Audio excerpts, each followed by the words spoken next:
President Trump has several times refused to commit himself to a peaceful transfer of power after the election.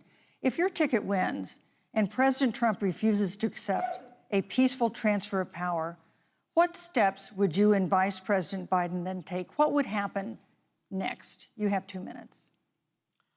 So I'll tell you, Joe and I are, I think, particularly proud of the coalition that we've built around our campaign. We probably have one of the broadest coalitions of folks that you've ever seen in a presidential race. Of course, we have the support of Democrats, but also independents and Republicans. All right, so Washington Free Beacon picked up this story and noticed this. So Joe Biden did a town hall with NBC this week in which supposedly the voters who were asking him questions were, quote, undecided. Well, what was noted is that at least some of those voters had previously been featured on MSNBC as essentially anti-Trump voters. In fact, 7 members of President George W. Bush's cabinet are supporting our ticket. We have the support of Colin Powell, Cindy McCain, John Kasich, over 500 generals, retired generals, and former national security experts and advisors are supporting our campaign. And I believe they are doing that because they know that Joe Biden has a deep, deep-seated commitment to fight for our democracy and to fight for the integrity of our democracy and to bring integrity back to the White House. While Joe Biden and Kamala Harris rattle off a long litany of the establishment in Washington, D.C., an establishment that Joe Biden's been a part of for 47 years, President Donald Trump has launched a movement of everyday Americans from every walk of life. And I have every confidence that those same Americans that delivered that historic victory in 2016, they see this president's record where we rebuild our military, we revived our economy through tax cuts and rolling back regulation, fighting for fair trade, unleashing American energy. We appointed conservatives to our federal courts at every level. And we stood with the men and women of law enforcement every single day. And I think that movement of Americans has only grown stronger in the last 4 years. And so we believe in the American people. What else do we know about this population, 18 through 24? They are stupid. We believe in our democracy. I don't need you to get me elected. I need you once I'm elected. And here's what I'd like to say to everybody. Vote. You should vote for Trump. Please vote. They probably shouldn't vote for me. I wouldn't vote for me if I believed Tara Reade. Vote early. You got the right candidate in Bernie. Come up with a plan to vote. Then you should vote for somebody else. Go to iwillvote.com. You can also go to joebiden.com. We have it within our power in these next 27 days to make the decision about what will be the course of our country for the next 4 years. And I want to make clear that I know that there are protests still happening in Yes. major cities across the United States. I'm just not seeing the reporting on it that I Right, had that's right. for the first few weeks. That's right. But they're not going now- to stop. They're not going to stop. And they're not, this is a movement, I'm telling you. They're not going to stop. And everyone beware, because they're not going to stop. They're not going to stop before Election Day in November, and they're not going to stop after Election Day. And that should be, everyone should take note of that on both levels, that they're not going to let up, and they should not. And we should not. And it is within our power, and if we use our vote, and we use our voice, we will win. The fact is, whether he knows it yet or not, he will be leaving. And we will not let anyone subvert our democracy. We have put together, I think, the most extensive and inclusive voter fraud organization in the history of American politics. With what Donald Trump has been doing, as he did on the debate stage last week, when again in front of 70 million people, he openly attempted to suppress the vote. I'm urging my supporters to go into the polls and watch very carefully, because that's what has to happen. I am urging them to do it. As you know, today there was a big problem. In Philadelphia, they went in to watch. They're called poll watchers, a very safe, very nice thing. They were thrown out. They weren't allowed to watch. You know why? Because bad things happen in Philadelphia, bad things. And I am urging I am urging my people. I hope it's going to be a fair election. If it's a fair You're urging election, them what? I am 100% on board. But if I see tens of thousands of ballots being manipulated, I can't go along with that. Joe Biden, on the other hand, on that same debate stage, because clearly Donald Trump doesn't think he can run on a record because it's a failed record. But why should people want to make a change, though? Well, that's up to them to decide. Why should they? It's for them to decide. Well, make your case. I'm not going to. Joe Biden on that stage said, hey, just please vote. Well, you ought to vote for somebody else. So I'll repeat what Joe said. Please vote. Gallup reported last week 56% of Americans said that they were better off today than they were 4 years ago, would have been under the Obama-Biden administration. So why should people who feel that they are better off today under the Trump administration vote for you? Well, if they think that, they probably shouldn't. Thank you, Senator. Vice President Pence, President Trump has several times refused to commit himself to a peaceful transfer of power after the election. If Vice President Biden is declared the winner and President Trump refuses to accept a peaceful transfer of power, what would be your role and responsibility as Vice President? What would you personally do? You have 2 minutes. Well, Susan, first and foremost, I think we're going to win this election. But when you talk about accepting the outcome of the election, I must tell you, Senator, your party has spent the last 3.5 years trying to overturn the results of the last election. Impeachment didn't start July of 2019 with this phone call between President Trump and President Zelensky. Yeah. Impeachment started clear back in 2016 when they went to the FISA court, misled the court, spied on 4 American citizens associated with the Trump campaign, and lied to the FISA court 17 times. It's amazing. When Joe Biden was vice president of the United States, the FBI actually spied on President Trump and my campaign. 1 year ago, New York Times headline said this. 1 year ago, quote, FBI sent investigator posing as assistant to meet with Trump aide in 2016. The FBI sent a young lady who used the name Azra Turk to meet Papadopoulos in September of 2016. They sent someone pretending to be someone else to meet a person associated with the Trump campaign. You know what they call that? You know what they call that? Spying. I mean, there were documents released this week that the CIA actually made a referral to the FBI documenting that those allegations were coming from the Hillary Clinton campaign. Breaking news, CNN learning tonight that Hillary Clinton's campaign and the Democratic National Committee helped fund the research which led to the controversial and, frankly, salacious and disgusting in some of its allegations dossier that detailed alleged Russian efforts to help Donald Trump's presidential campaign. And of course, we've all seen the avalanche, what you put the country through for the better part of 3 years. 1 month later, October 2016, they used the dossier to spy on Carter Page. The salacious, unverified dossier, Jim Comey's words, not mine. They took it to the FISA court, didn't tell the courts that the Clintons paid for it, didn't tell the court that the guy who wrote the document, Christopher Steele, had already communicated to the Justice Department that he was, quote, desperate to stop Trump from getting elected. And guess what?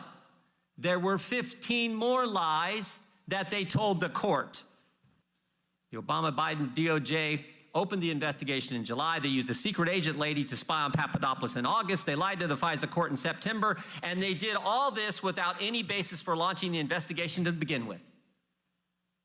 August, Peter Strzok says, we'll stop Trump. September, they spy on Papadopoulos. October, they use the fake dossier to lie to the court. But guess what happens in November? Guess what happens in November? November 8th, 2016, the American people get in their way. Now what do they have to do? They have to do the cover-up. And who do they have to go after? Who's target number one in their cover-up? The former head of the Defense Intelligence Agency, the guy who's about to become National Security Advisor to the President of the United States, Michael Flynn. They can't have him hanging around. Bill Priestap, head of counterintelligence at the FBI, the day they interview Flynn, January 24th, 2017, his notes say what? What's our goal? To get Flynn to lie so we can prosecute him, or to get him fired? January 4th, the agents investigating Flynn want to drop the case. Comey tells them no. January 5th, they have the now famous meeting in the Oval Office. Obama, Biden, Rice, Comey, all of them are in there. They're plotting their strategy, how they're going to get Flynn. January 6th, Comey goes up to Trump Tower, briefs President-elect Trump on the dossier that they already know is false, just so they can leak it to the press, and the press will write the story that they briefed the president on the dossier. And then, of course, January 24th, the day they go set up Michael Flynn in his interview. Flynn resigns on February 13th. Now the cover-up is complete. Flynn's gone. Everything's fine, they think, until May 9th, 2017, when President Trump fires Jim Comey. Now they got a problem again. The guy who was going to keep it all quiet, he's been fired. Now, how do they continue the cover-up? Real simple. Jim Comey leaks his memos with the express purpose of getting a special counsel appointed to investigate something they already know is not true. And that's exactly what happened. We get 2 years, 19 lawyers, 40 agents, 500 witnesses, 2,800 subpoenas, and a $30 million cost to the taxpayer, and they come back with nothing. Until it was found that there was no obstruction, no collusion, case closed. And then, Senator Harris, you and your colleagues in the Congress tried to impeach the President of the United States over a phone call. Just look at some of these articles of impeachment that they voted for. 2 years ago, 58 Democrats voted to impeach the president over comments he made about NFL players kneeling for the Pledge of Allegiance. Just this summer, over 90 Democrats voted to impeach the president for comments he made about the squad. This is a political vendetta. It has nothing to do with a crime committed. There was no crime. And why don't we listen to some of the witnesses? Gordon Sondland, U.S. Ambassador to the European Union. He's mentioned over 600 times in the Schiff report. He was their star witness.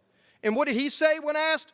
Quote, did President Trump ever tell you personally about any preconditions for anything? His answer, no. Any preconditions for the aid to be released? No.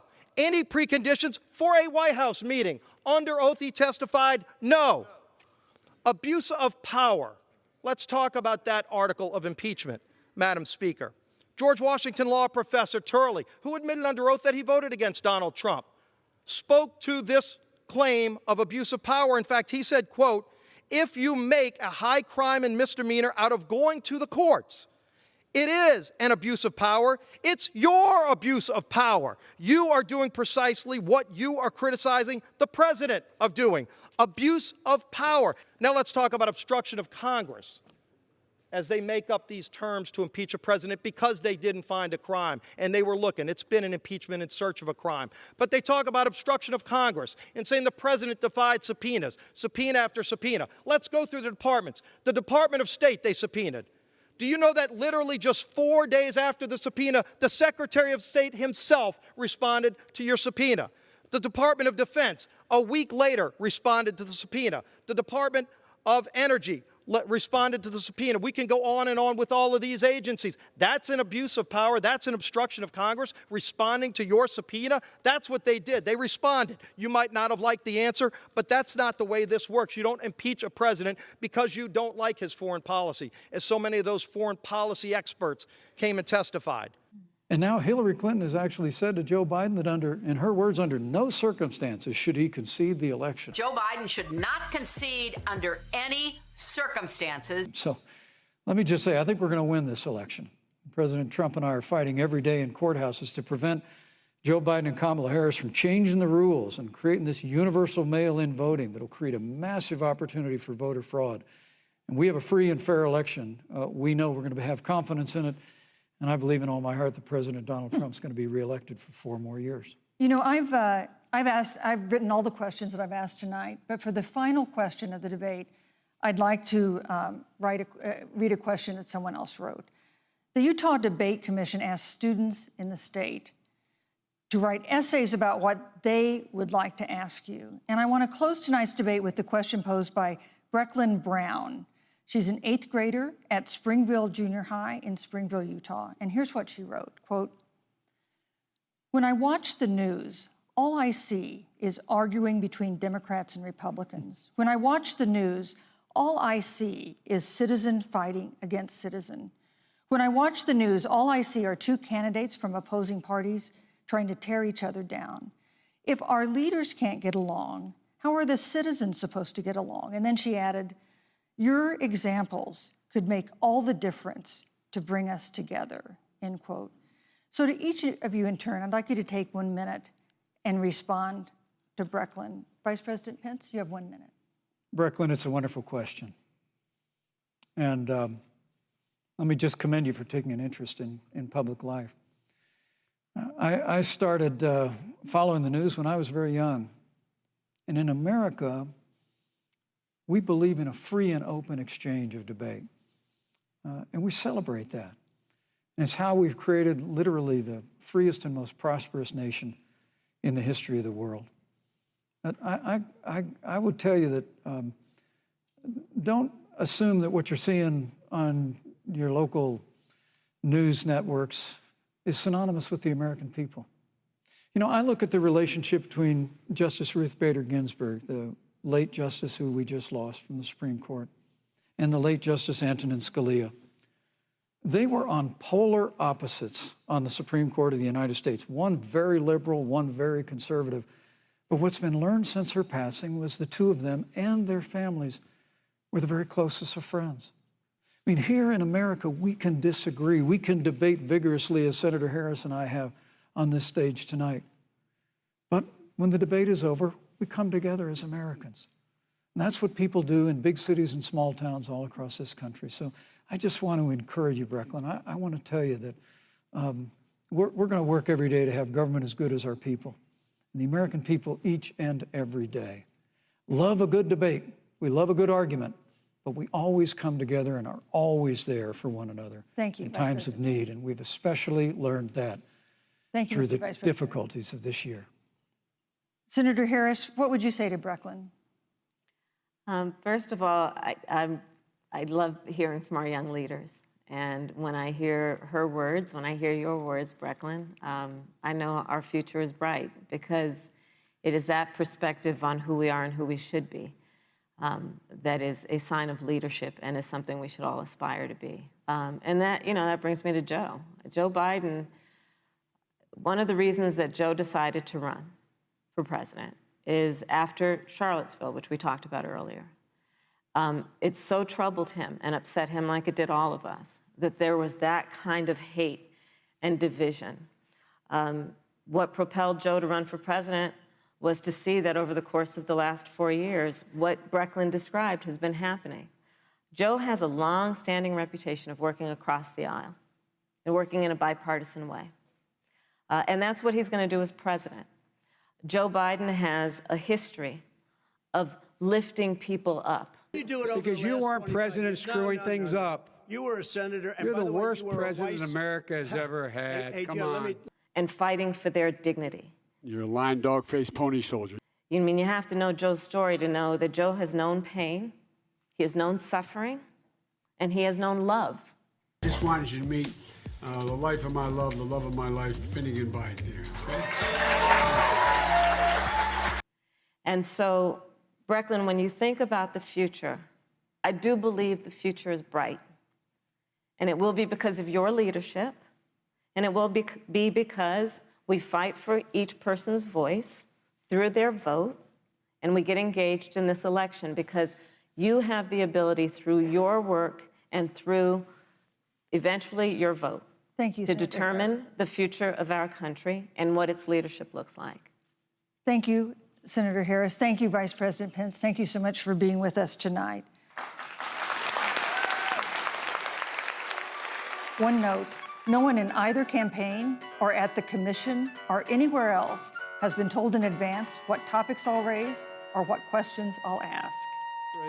And all of that's Thank you, on Vice line President if Pence. Joe Biden and Kamala Harris. You know, that's a are good white. segue into our third Great topic, segue. which is about the economy. This has been another aspect of life for Americans that's been so affected.